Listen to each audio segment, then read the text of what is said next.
السلام عليكم ورحمة الله تعالى وبركاته. مرحبا بكم معنا اليوم في وصفة جديدة. اليوم ان شاء الله غادي نحضروا بسبوسة مزينة باللوز ايفيلي ومسقية بالليمون، كتجي روعة في المذاق الناس اللي كيبغيو مذاق الليمون. غادي نحتاجو في المكونات: 2 خمارات، 1 فاني، 3 البيضات، نصف كأس من الكوك، 3 كؤوس سميدة، كأس سكر،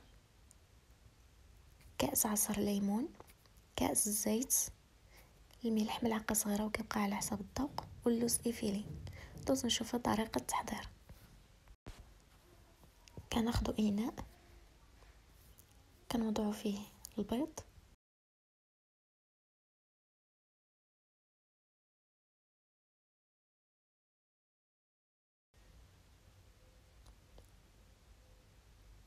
ثم ساشي الفاني، الملح والسكر. نجمعو العناصر كلها. انا خاصنا نخلطو العناصر مزيان باش يذوب السكر.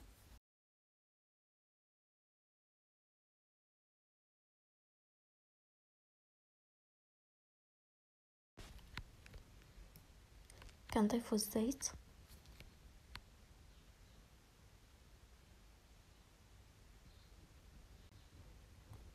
ايضا عصير ليمون،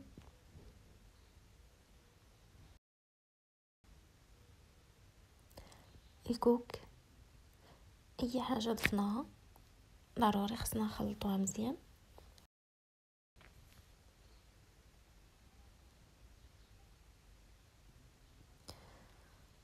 ثم كؤوس ديال السميده.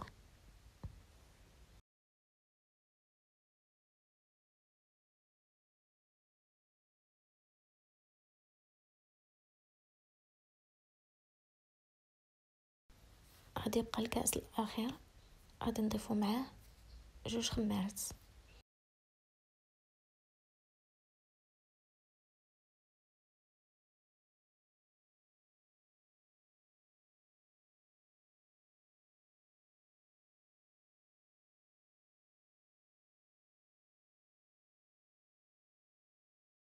نستمروا بهذه الطريقه هذه حتى تخلط لنا العناصر كلها.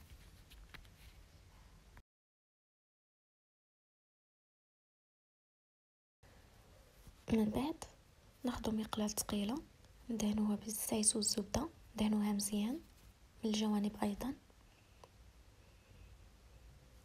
ثم ناخذ السميده ونرشوها بهذه الطريقه هذه.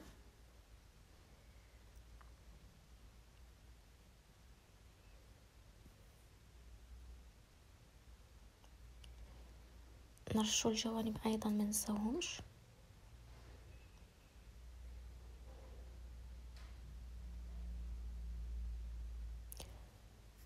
كل ما كثرنا السميده وما نسينا حتى بلاصه في المقلاة كتبان، كل ما كان احسن باش نتفاداو انها تلصق.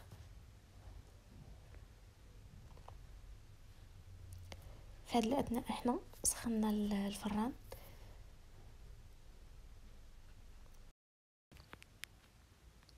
نصيبوا الخليط في المقلاة،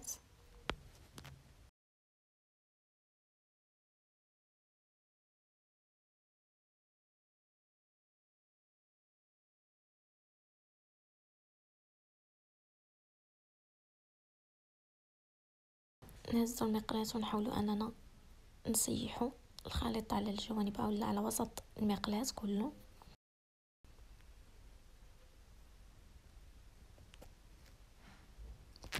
ونزينوا باللوز ايفيلي. سخنا الفران، غادي ندخلو فيه مقله على نار متوسطه ونخليوها طيب.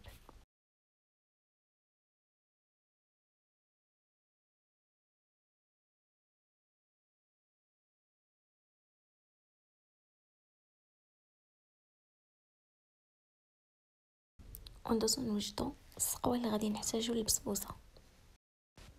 نحتاجو في السيرو او السقوه نصف حامضه، نصف كأس سكر، نصف كأس عصير ليمون، وكأس ماء. ناخدو كسرونه نوضعو فيها السكر ثم الحامض، ايضا العصير والماء. نوضعو الكسرونه على نار مهيله ونخليو السيرو او السقوه حتى تغلى. من بعد ما وجدات البسبوسه وايضا السيرو وجد، غنبداو نسقيوها من الجوانب ما نساوهمش وحتى الوسط. بالنسبه للناس اللي كيبغيو تكون فازكه ممكن يضاعفوا مكونات السيرو. البسبوسه جات اكثر من رائعه في المذاق، مسقيه بالليمون وشيشه، خصوصا الناس اللي كيبغيو مذاق الليمون. نتمنى انكم تجربوها، اكيد غادي تعجبكم. نتمنى نلقاكم في فيديو اخر في احسن الاحوال، ودمتم في امان الله.